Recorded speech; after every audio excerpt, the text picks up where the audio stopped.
Os vizinhos riram da sua horta subterrânea. Riram do buraco atrás da cabana no primeiro outono. Riram dos vidros tortos que ela encaixou como janelas. Riram do jeito que Helena falava da avó, como quem falava de uma superstição. Eles olhavam para a neve no quintal e não conseguiam ver o vapor quente que subia do solo recém-remexido, não ouviam o cheiro úmido da terra que ela trazia à superfície como se fosse uma promessa. Helena Vasquez chegou àquela pequena comunidade das Montanhas Rochosas puxando uma mala remendada e a memória de outra cordilheira. Vinha do alto, do sopé das montanhas bolivianas, onde a avó ensinara a família a dobrar o inverno por dentro da terra. Vinha também com a ausência do marido, que não voltou debaixo da pedra e do pó da mina, e com a decisão de ficar porque não sabia mais voltar. As contas, a terra, a língua aprendida a custo de solidão. No primeiro inverno, já sentira o frio até os ossos e sentira a fome como se fosse um animal latente que se lembrava dela a cada manhã. A lembrança da avó apareceu como uma imagem, um buraco raso no chão, coberto por vidros inclinados, folhas verdes que vinham de baixo como se o verão estivesse engarrafado. O alapine, a avó dizia, e a palavra tinha o peso de uma prática que atravessou muitos invernos. Não era segredo, era sobrevivência ancestral, uso estratégico da massa térmica do solo, da inclinação do sol e de um abrigo que emprestava ao solo a capacidade de manter calor. Helena decidiu tentar, não por fé em milagres, mas porque sabia que se nada fosse feito, o próximo inverno poderia levá-la também. Quando a cabana ficou para trás, o frio parecia um aviso. O primeiro passo foi escolher o local, o lado sul do pequeno terreno, protegido dos ventos predominantes, onde o sol de tarde pudesse bater com mais força nas janelas. Escavar não foi um gesto simbólico, foi trabalho. Com uma pá emprestada, com as mãos calejadas e com a resistência dos ossos, ela marcou um retângulo de cerca de 6 metros de comprimento por 3,5 metros de largura. A profundidade não precisou ser exagerada. Cerca de 2,5 metros eram o bastante para garantir um espaço que as geadas não penetrassem rapidamente, para que a terra abaixo mantivesse aquela temperatura mais amena que ela lembrava das histórias da avó. Algo na casa dos 12 a 13 graus Celsius, constante apesar do ar cortante lá fora. Os vizinhos viam os montes de terra e balançavam a cabeça. Marcos Bell, que gostava de exibir suas ferramentas e falar alto sobre os riscos de inventos, dizia que era desperdício. Nada que se enterre sobrevive aqui. Repetia como se a repetição fosse um martelo. Thomas Hartley, o fazendeiro vizinho, aprovava a terra, mas duvidava do resto. Era prático demais para se arriscar em excentricidades. A própria família Henderson fez perguntas que soavam como insulto. De onde ela tiraria janelas tão grandes e água para encher jarros? Helena não respondeu com palavras. Começou a trabalhar. As paredes do buraco foram sendo apoiadas com troncos e tábuas. Helena usou pedras que encontrou no córrego como um colchão térmico no chão. Grandes seixos acumulavam calor durante o dia e o liberavam lentamente à noite.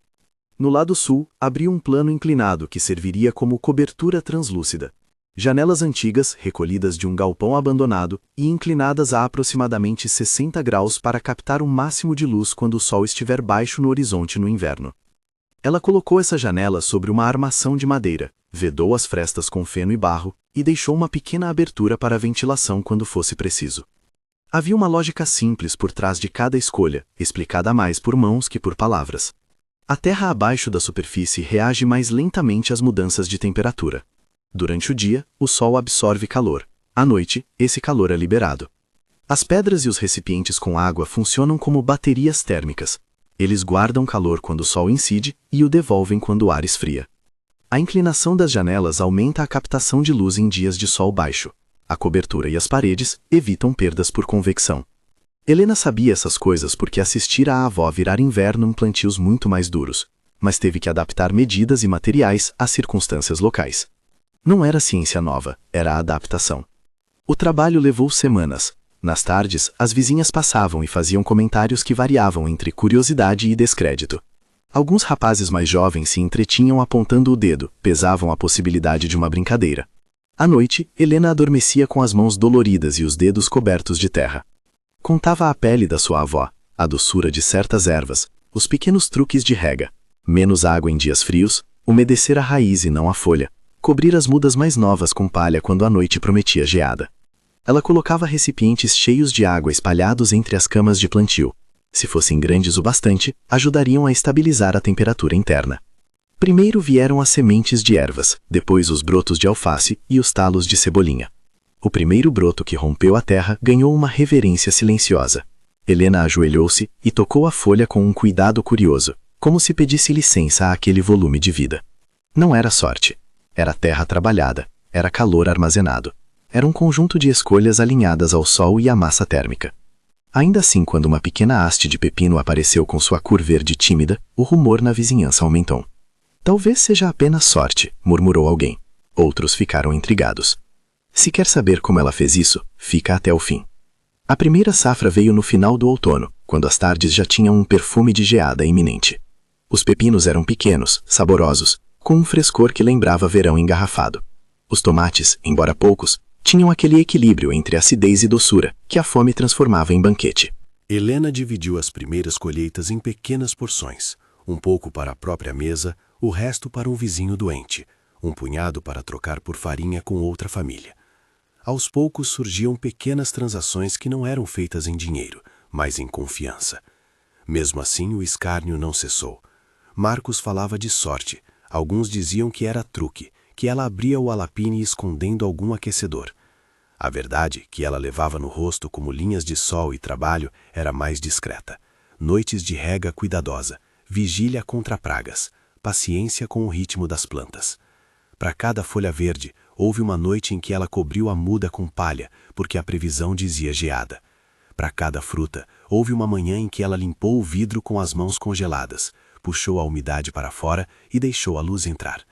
E havia também pequenas aflições. Uma praga que atacou as raízes, uma raiz que não pegou, um inverno que se anunciava mais longo do que o esperado. Em cada desafio, Helena respondia com tentativas e pequenas correções, mantendo o registro mental dos pequenos acertos herdados da avó. No entanto, o ponto de virada aconteceu quando o inverno enfim chegou com uma intensidade que muitos chamavam de dificuldade real. O título daquela estação poderia ter sido O Inverno que Quase Quebrou a Comunidade. A temperatura do ar desceu repetidamente abaixo de zero. Algumas madrugadas chegaram próximas de -3 graus Celsius, e o vento varreu as planícies numa fúria que arrancava chapéus e negro das janelas. As reservas de alimentos, para quem havia previsto o pior, começaram a diminuir. Isso transformou a atitude das pessoas. O riso inicial virou curiosidade. Depois foi curiosidade misturada à necessidade. Em uma noite de tempestade, quando a neve batia no telhado como se quisesse enterrar o mundo, o esposo de Helena, James Caldwell, que apareceria mais tarde na história como parceiro saído de uma amizade que cresceu em respeito, estava a seu lado cortando os tomates que haviam amadurecido no alapine. A cena da descida pelas escadas de madeira parecia uma narrativa de contradição. Lá fora, o vento trazia uma sensação de mordida que fazia os dedos perderem rapidamente a sensibilidade. Lá dentro, o ar era úmido e morno, carregado do cheiro de terra e folha. O contraste era tão forte que fizeram um gesto quase instintivo. Levaram a mão ao rosto e sorriram com a boca seca de quem havia comido pouco, mas saboreara muito. Quando Helena saiu para distribuir parte do que havia colhido, encontrou Thomas Hartley no batente de sua porta. Ele olhava mais atento do que antes, e havia algo que não era exatamente curiosidade, nem escárnio. Era reconhecimento, misturado a algo que parecia humildade. Thomas aceitou um tomate sem muita cerimônia, cortou um pedaço e levou à boca. O primeiro som que saiu dele foi quase involuntário, um estalo de surpresa. Não era só sabor, era a compreensão de que ali havia trabalho traduzido em alimento. Eu pensei que era besteira, confessou ele numa voz que queria se resguardar. Mas tá bom, muito bom. A resposta inicial foi pequena, e foi seguida por perguntas mais diretas sobre medidas, profundidade e vidros. O processo de transformação social começava com um ato tão simples como provar um tomate. A metamorfose da opinião pública não foi instantânea. Primeiro vieram os olhares mais demorados, depois as visitas, sempre com uma desculpa falsa. Quero ver se minha batata pegou, que cobria uma esperança mais sincera de aprender. Em seguida vieram pequenos pedidos por trocas, um saco de farinha por uma caixa de mudas, horas de trabalho ajudando Helena com painéis de vidro, mão de obra comunitária para reforçar as paredes de um buraco. Ao contrário de um filme com virada mágica, as mudanças aconteceram em passos, às vezes tribais, desconfiança, curiosidade, interesse econômico, pessoas vendo naquilo não só uma solução pessoal, mas uma possível alternativa para seus próprios quintais. Helena ensinou com a mesma paciência com que trabalhara. Não cobrou quando alguém precisava de ajuda, pediu apenas trabalho em troca, ou troca de conhecimentos. Thomas Hartley passou de cético a aprendiz porque gostava de ver como os princípios funcionavam, a massa térmica, a prática de encher recipientes com água para que o calor acumulado não escorresse tão rapidamente, a necessidade de ventilação para evitar fungos. A terra guarda o calor como uma panela de barro guarda a sopa, dizia ela, traduzindo em uma imagem que qualquer um poderia entender. Quando explicava, falava da avó como quem mostra um mapa, referências, não dogmas. O Alapini era a prática andina que agora se adaptava ao clima local. Helena era intérprete dessa língua ancestral. Com o passar dos anos, a pequena horta subterrânea transformou-se em um ponto de encontro. Grupos se formavam nos fins de tarde, trocavam sementes, comparavam técnicas. A comunidade construiu pouco a pouco o que passaram a chamar de pit barns, estruturas maiores, de uso coletivo, onde famílias podiam cultivar e dividir o risco. Não foi um projeto que começou com planos ou financiamentos. Foi arranjado com esforço comunitário, com serragem, tábuas recuperadas, janelas reaproveitadas. As mesmas pessoas que haviam rido no primeiro outono passaram a emprestar a mão quando surgia uma dificuldade. Segurar um vidro pesado, puxar uma corda para içar uma laje, carregar água. A relação entre Helena e seus vizinhos se transformou de isolamento para cooperação. Nesse processo, James Caldwell, que já tinha sido amigo e porto seguro em alguns episódios da construção, tornou-se mais do que parceiro, tornou-se companheiro de vida. Eles se casaram numa cerimônia simples, com um pão caseiro e as primeiras ervas da horta servindo de guarnição. Não foi uma história de contos de fadas. Foi uma história de encontrar no trabalho e na partilha a intimidade que os preenchia. Juntos ensinaram, construíram e tiveram filhos que aprenderam desde pequenos a conhecer o ciclo das coisas, semear, cuidar, colher, partilhar. A horta subterrânea deixou de ser apenas a ocupação de Helena, tornou-se tradição familiar e comunitária. Durante aquele inverno específico, em que as mínimas da superfície rondavam os menos 3 graus Celsius, houve uma noite que ficou gravada na memória de muita gente. A tempestade de neve havia isolado estradas, algumas casas ficaram sem lenha suficiente. Uma mãe na rua de cima não tinha o que servir às crianças. Helena acordou com o som de passos baixos na sua porta. Era James, e no seu rosto havia pressa contida. Sem declarar nada em voz alta, ela abriu a escada que dava acesso ao Alapini e desceu. A cena que se seguiu era quase litúrgica. Cortou tomates que tinham amadurecido na luz filtrada, arrancou folhas de alface que vinham firmes e frescas, colheu cebolinha e um pouco de erva doce. A cada alimento colocado em uma cesta, ela sentia o calor estranho de estar produzindo verão no meio do inverno. Subindo de volta à superfície, a diferença de temperatura o sacudiu. A geada cravava na bochecha como pequenas agulhas. Distribuiu a cesta pela vizinhança. Algumas portas se abriram com desconfiança, outras com alívio desesperado. Pessoas que a haviam vituperado estavam agora, sem cerimônia, aceitando uma fatia de verão. O ato de comer aquele tomate, de sentir a textura da alface, fez com que as defesas se desfizessem. Foi um reconhecimento prático, não idealizado. O alimento falava por si. Naquele momento, o respeito se fez presente não como elogio, mas como necessidade satisfeita. O episódio da tempestade não apagou críticas futuras, nem quisera Elvis. O respeito que conquistou vinha de uma prática demonstrada e continuou a exigir trabalho, vigilância e conhecimento. Ainda assim, a atitude dominante mudou, de desprezo para curiosidade, de curiosidade para pedido de ensino. O poder social que antes ridicularizava virou solicitação. Pessoas vinham pedir que Helena ensinasse suas esposas, seus filhos, e até mesmo pediam para ela projetar pit barns comunitários em áreas abandonadas da cidade. Ela atendeu na medida do possível, sempre lembrando a todos que aquilo vinha de uma tradição andina, de sua avó, e que adaptá-la demandava a leitura da paisagem e paciência. A disseminação do Alapini entre os vizinhos trouxe também economia, trocas, pequenas vendas, projetos de cooperação nas estações mais brandas. Foi uma transformação que preservou a dignidade de quem era ajudado, porque se assentava no trabalho e na troca, não na caridade. Helena recusou desde o início transformar seu conhecimento em mercadoria que excluísse os outros. Preferiu ensinar por troca de trabalho. Você me ajuda a erguer um painel de vidro, eu lhe mostro como escolher o ponto certo no quintal. Com isso, consolidou uma rede de solidariedade que ampliou o alcance da técnica, mais do que pagamentos poderiam ter feito. Ao longo dos anos, as paredes da horta subterrânea foram reforçadas. Novas janelas entraram no lugar das antigas, e a prática sofreu pequenas melhorias que o convívio com o clima local sugeria. Alguns elementos surgiram como consenso: manter recipientes grandes de água para regular a temperatura durante as noites frias, orientar as janelas para o sul com inclinação adequada, assegurar ventilação para dias úmidos. Em 2 ocasiões, Helena explicou para jovens do vilarejo por que o alapine funcionava. Primeiro, porque o solo profundo mantém calor acumulado e resiste melhor às mudanças bruscas da superfície.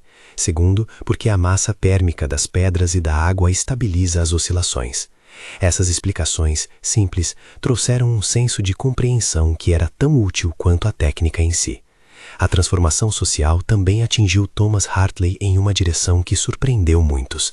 Ele deixou de ser apenas aprendiz, começou a aplicar variações em sua própria propriedade, construindo pequenas estruturas para hortaliças que permitissem maior autonomia alimentar durante os meses frios. Com o tempo, Hartley tornou-se um promotor da técnica entre outros produtores, não por sentimento de culpa, mas por reconhecimento pragmático. Aquilo melhorava a segurança alimentar da região. O fazendeiro cético virou aliado e sua voz ajudou a desmistificar o que era visto por alguns como truque de outsider.